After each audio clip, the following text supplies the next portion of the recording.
হবেই। মরবো কয়বার বলেন, কয়বার? মরার জন্য নির্ধারিত সময় আছে।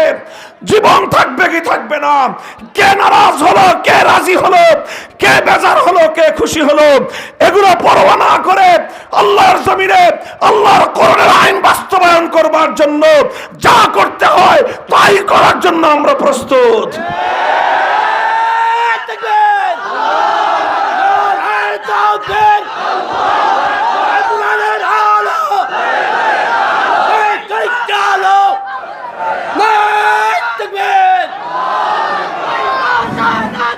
আপনারা সাথে থাকবেন তো আমাদের, ইনশাআল্লাহ? আমি আপনাদেরকে বুঝাই পরিস্থিতির জটিলতাটা, ভয়াবহতার পরিস্থিতি। শুধু আমি এবং আপনি না, আমাদের গোটা দেশবাসী, যত মুসলমান আমরা এই ধরনের তাগুতি শাসনের অধীনে আমরা থাকি, আমরা ইমানের দিক থেকে একটা জটিল পরিস্থিতির সম্মুখীন আছি। পরিস্থিতিটা বোঝানোর জন্য একটা প্রশ্ন করি, আপনারা বুঝে শুনে জবাব দিয়েন। আচ্ছা, আপনাদের বাড়িতে অনেক সময় চুরি হয়, ডাকাতি হয়। আচ্ছা, অনেক সময় নানা কারণে মানুষ খুন হয়। আচ্ছা, মনে করেন আপনার বাড়িতে চুরি হলো, অথবা ডাকাতি হলো, অথবা আপনার কোনো আপনজন, আপনার ভাই, আপনার সন্তান, আপনার বাবা কোনোভাবে খুন হয়ে গেলেন, তখন আমাদের সমাজের মানুষরা কি করে বলেন? কি করেন? আইন আশ্রয় নেয়, মানে কি করে? মামলা করে। কি করে? কথা ঠিক, মামলা করে। আচ্ছা, আপনি একটা মামলা করলেন, এরকম ঘটনা কি খুব রেয়ার না অহরহ এই ঘটনা ঘটতেছে? আমাদের অনেকেই নানা পরিস্থিতির সম্মুখীন হয়ে আমরা এই ধরনের মামলা মোকদ্দমার সাথে জড়িয়ে পড়ি। কথা বলেন, ঠিক না বেঠিক? আচ্ছা, আপনি যেই মামলাটা করলেন, আদালত এটার বিচার করবে, সাক্ষী প্রমাণ যাচাই বাছাই করবে। সাক্ষী প্রমাণ যাচাই বাছাই করার পরে যদি আদালতের সামনে প্রমাণিত হয় যে হ্যাঁ, অমুকে চুরি করেছে, অমুকে ডাকাতি করেছে, অথবা অমুকে খুন করেছে, তখন আদালত চোরের বিরুদ্ধে, ডাকাতের বিরুদ্ধে, খুনির বিরুদ্ধে রায় দিবে কি দিবে না? রায়টা যে দিবে, এই যে আমাদের দেশে তো এরকম প্রতিদিন অসংখ্য রায় হচ্ছে, তো আপনার মামলায় যখন রায় দেওয়া হবে, তো চোরের বিরুদ্ধে যখন আদালত রায় দিবে, আল্লাহর কোরআনে যে আইন দেওয়া আছে চোরের শাস্তি হিসেবে, সেই আইন অনুযায়ী তো রায় দিবে না? হ্যাঁ, আমাদের দেশে যেই রায় দিবে আদালত, এটা কি কোরআনের আইন অনুযায়ী দিবে? ডাকাতের বিরুদ্ধে যেই শাস্তি দিবে, কোরআনের আইন অনুযায়ী দিবে? খুনির বিরুদ্ধে যেই শাস্তি দিবে, কোরআনের আইন অনুযায়ী দিবে? তাহলে কোন আইন অনুযায়ী দিবে বলেন? কোন আইন? মানুষের বানানো আইন, এবং সেটা সাধারণ কোনো মানুষ না, ব্রিটিশের বানানো আইন।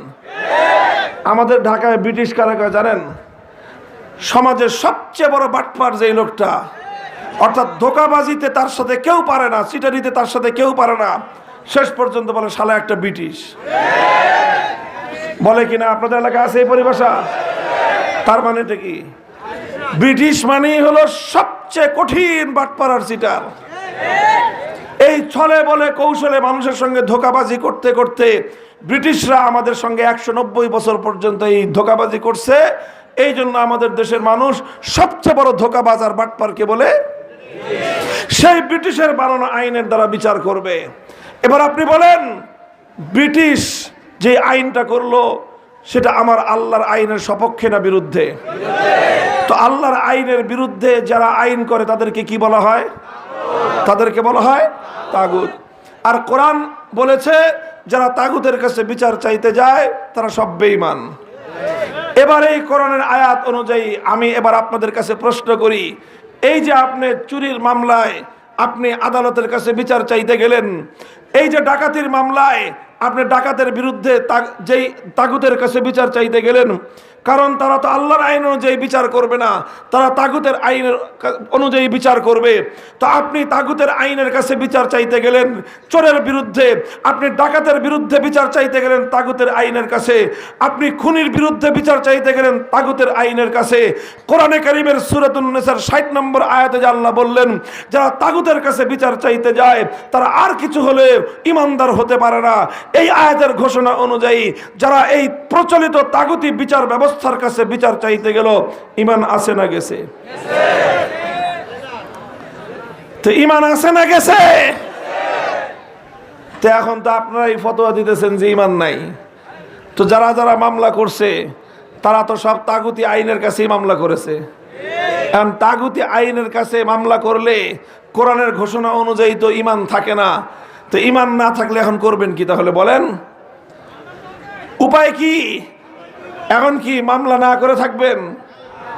চোর চুরি করে চলে যাক, মামলা করব না, কারণ মামলা করতে গেলে ইমান থাকে না। এখন দেখেন সমস্যা কি, যদি আপনি চোরকে কিছু বলতে কিছু না বলেন, চুরি বাড়তে থাকবে। মামলা করতে গেলে ইমান যায়, মামলা না করলে সম্পদ যায়। ডাকাতির বিরুদ্ধে মামলা করলে ইমান যায়, মামলা না করলে ডাকাতি হয়। খুনির বিরুদ্ধে মামলা করলে ইমান যায়, মামলা না করলে মানুষের জান যায়। সমস্যা কি সমস্যা না? বলেন সমস্যা কি সমস্যা না? ভাই, যারা তাগুতি আইনের কাছে বিচার চাইতে গেছে, কোরআনের ফয়সালা অনুযায়ী তাদের ইমান নাই। এবং আসলেই সেই অনুযায়ী আমাদের দেশের অধিকাংশ মানুষের ইমান থাকার কথা না। তবে একটা কারণে ইমানটা পরিপূর্ণ না গিয়ে এখনো ঝুলন্ত আছে, ঝুলে আছে, বুঝেন? ঝুলে রয়েছে আর কি। একটা কারণে যায় না ইমান। কি কারণে? সেই কারণটা হলো যে আমরা কেউ স্বেচ্ছায় তাগুতের আইনের কাছে বিচার চাইতে যাই না, আমরা যাই বাধ্য হয়ে। কথা বলেন ঠিক না বেঠিক? যদি এখানে আল্লাহর আইনের দ্বারা যদি বিচারের ব্যবস্থা থাকতো, আমরা কেউ তাগুতি আইনের কাছে বিচার চাইতে যাইতাম? আল্লাহর আইন অনুযায়ী যদি বিচার পাওয়ার ব্যবস্থা থাকতো, তাগুতি আইনের কাছে কোনো মুসলমান বিচার চাইতে যাইতো? তো মুসলমান তাগুতি আইনের কাছে বিচার চাইতে যায় কেন? খুশিতে না বাধ্য হয়ে? বাধ্য হয়ে যেহেতু যায়, এই জন্য ইমান যায় নাই, ইমানটা এখনো ঝুলে আছে। কিন্তু কথা হলো, ইমান এইভাবে ঝুলে থাকবে কয় বছর? ইমানটা এইভাবে ঝুলে থাকবে কয় বছর?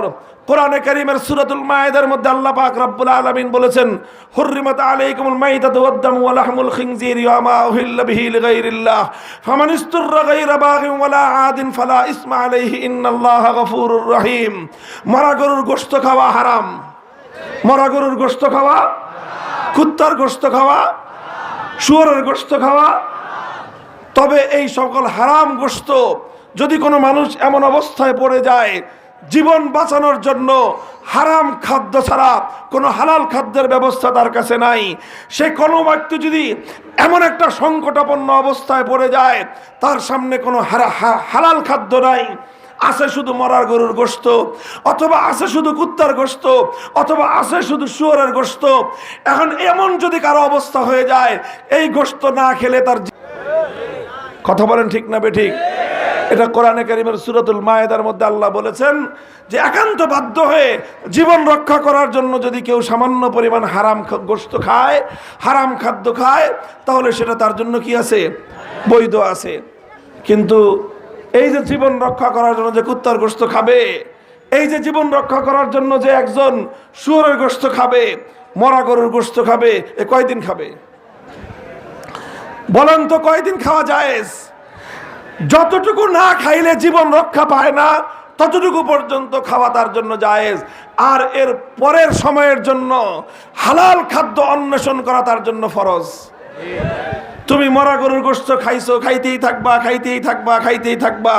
কুত্তার গোশত খায়া জীবন বাঁচাইছো, কুত্তার গোশত খাইতেই থাকবা। শুয়োরের গোশত খেয়ে একবার জীবন বাঁচাইছো, শুয়োরের গোশত এখন বছরের পর বছর খাইতেই থাকবা।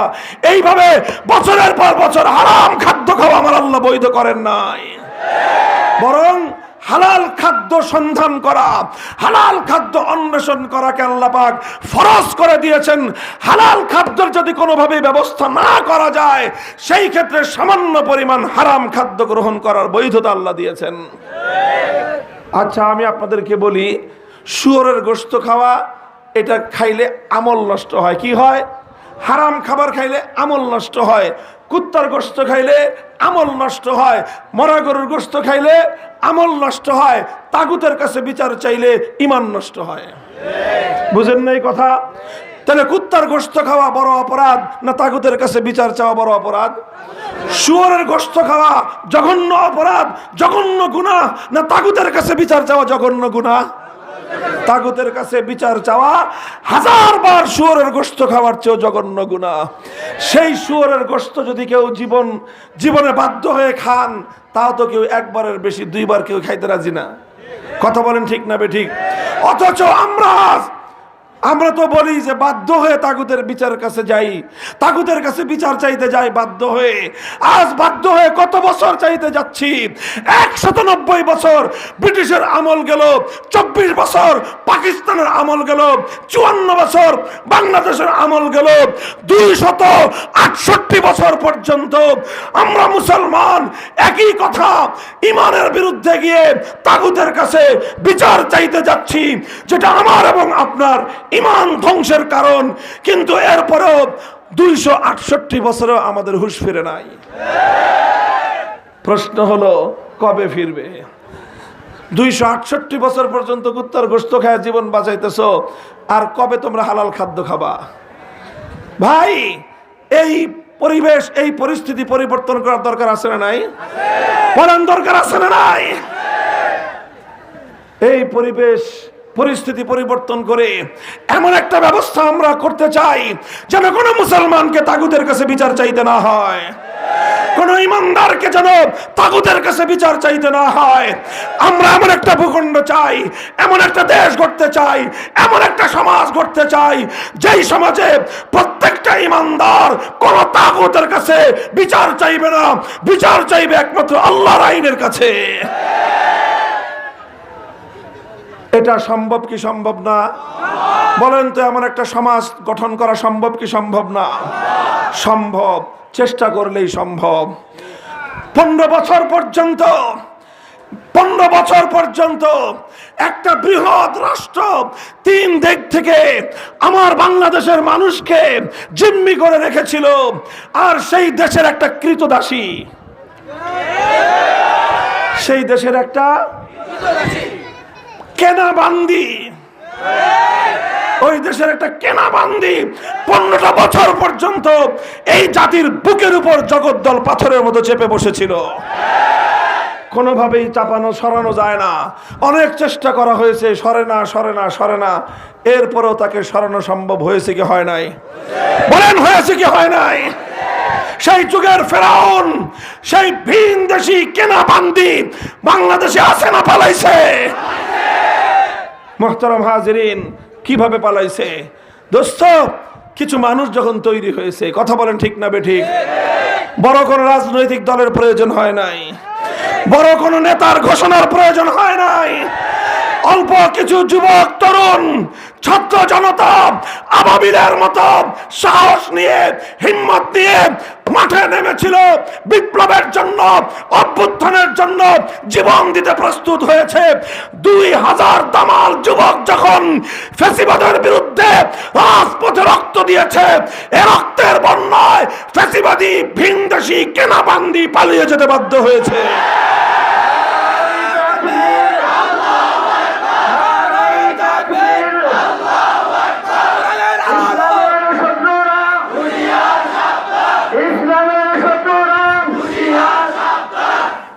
ভাই, এভাবে 2000 দামাল সন্তানের রক্তের উপর দিয়ে যদি একটা ফ্যাসিবাদকে হটানো যায়, এভাবে যদি আমরা প্রস্তুত হই, এ মাটি যদি বিপ্লবের জন্য উর্বর হয়ে ওঠে, আর মুসলমানরা যদি আল্লাহর কোরআনের শাসন ব্যবস্থা কায়েম করবার জন্য বিপ্লব করতে প্রস্তুত হয়, আল্লাহর কসম খেয়ে বলি 2000 নয়, প্রয়োজনে 20,000 নয়, প্রয়োজনে 2 লক্ষ তাজা প্রাণ শহীদ ঈদগাহে যদি জামায়াত হতে পারে, বাংলার মাটিতে তাগুতি শাসন উৎখাত হয়ে আল কোরআনের রাজ কায়েম হবে।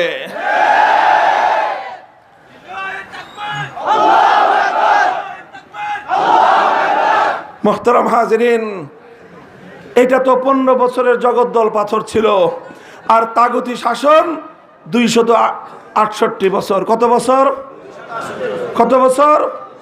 268 বছরের এই পাথর বুকের উপর চেপে বসে আছে। এটাই ফ্যাসিবাদী স্বৈরাচারীর চেয়ে আরো অনেক বড় বোঝা, অনেক বড় অন্যায়, অনেক বড় জুলুম। এটা কুফর, এটা তাগুতি শাসন ব্যবস্থা। কোন মুসলমান এক মুহূর্তের জন্য হাসি মুখে এই তাগুতি ব্যবস্থাকে মেনে নিতে পারে না। কাজে আসুন, আমি আপনাদেরকে আহ্বান জানাই, আপনারা প্রস্তুত হন।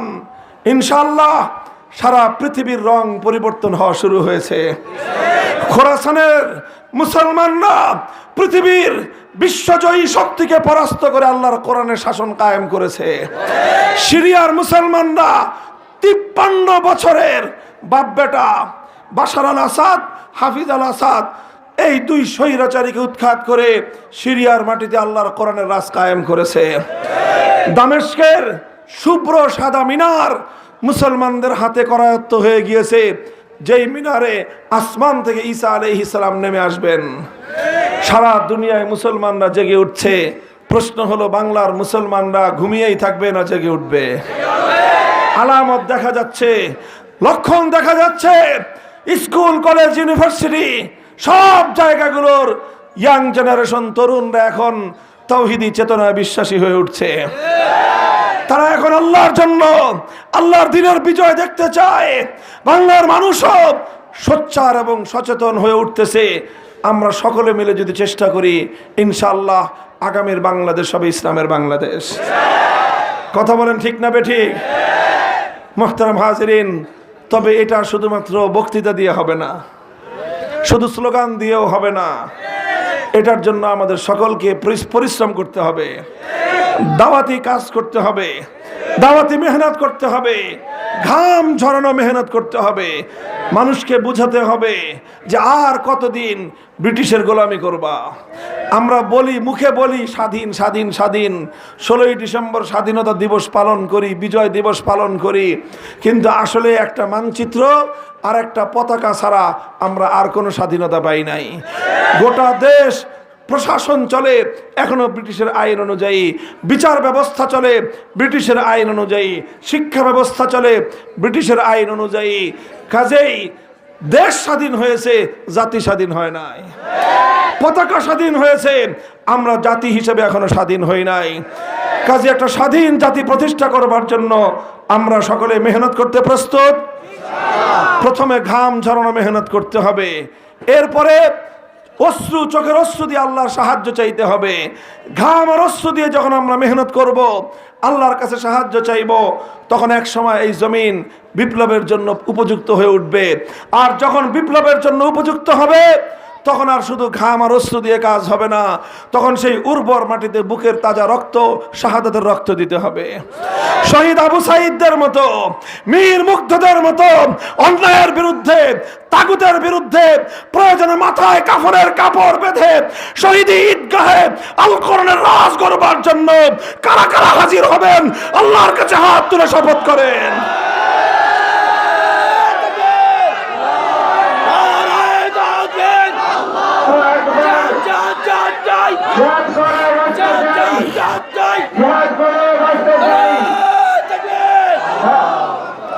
আল্লাহ পাক রব্বুল আলামিন আমাদের সকলকে কবুল করেন, তৌফিক দান করেন।